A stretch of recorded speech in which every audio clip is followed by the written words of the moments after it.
HD re-releases are a funny thing. On the one hand, they bring much loved and sometimes overlooked titles to a whole new generation of gamers with a slick graphical overhaul. But on the other hand, they have a habit of reminding you just how limited the newly polished games are by today's standards.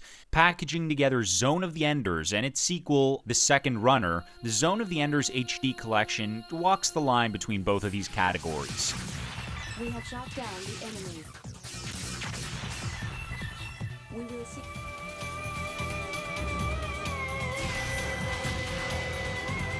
Originally released on the PS2 back in 2001, Zone of the Enders is set in the late 22nd century. Mankind has colonized Mars, and space colonies exist in orbit around Jupiter. It's not long before those in power on Earth begin to take a dim view of the colonists of Mars, calling them Enders and imposing harsh and exploitative laws and taxes against them.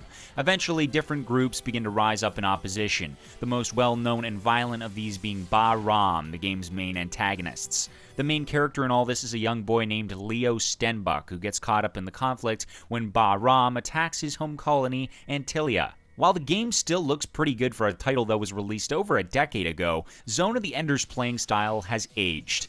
Despite being given the impression of a massive colony to navigate your way around, the game's mission objectives amount to little more than go here, do that, repeat missions. They seem basic and a little unoriginal by today's standards. Every now and then, a section of the colony will come under attack from Ba-Ram forces, and you have the option of either wading in to protect them by defeating the enemy mechs, or leaving them to their fiery deaths, but neither has any real bearing on the game or its end result. During these sections, the player is encouraged to minimize the amount of damage done to nearby buildings and civilians. Indeed, protecting human life even at the expense of the mission is a recurring theme in Zone of the Enders, and one that the game handles brilliantly.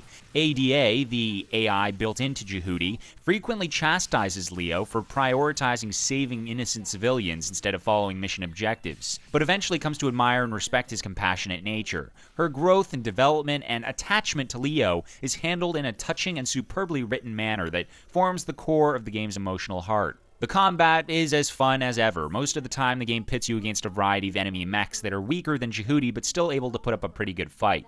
From thin and skeletal-looking raptors that get in close and slash at you with twin energy blades, to the ever-frustrating mummy heads which hide behind a thick shield, much of the game is spent fighting these lesser mechs, and on the whole, Konami have done a good job of making sure the combat does not get boring.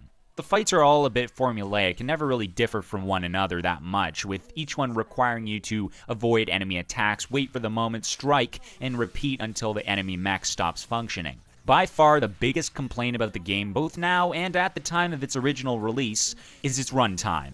It can be easily beaten in about 5 hours, and that's not even trying to rush through. And 10 years ago, 5 hours, well, it was a joke.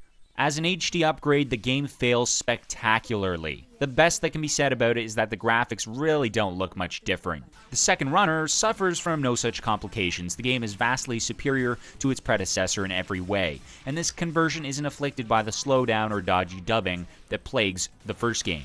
The variety of missions and environments eclipse the best moments from the original, and the combat is drastically improved. Easy to master, stunning to watch, each fight is a joy to behold, especially the boss battles, which feature greater variety and tactical thinking than those found in the first game.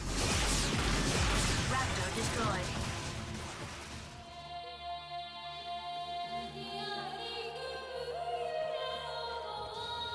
Despite the problems with Zone of the Enders, this is still a worthy package for fans of the originals and mech fighting games alike.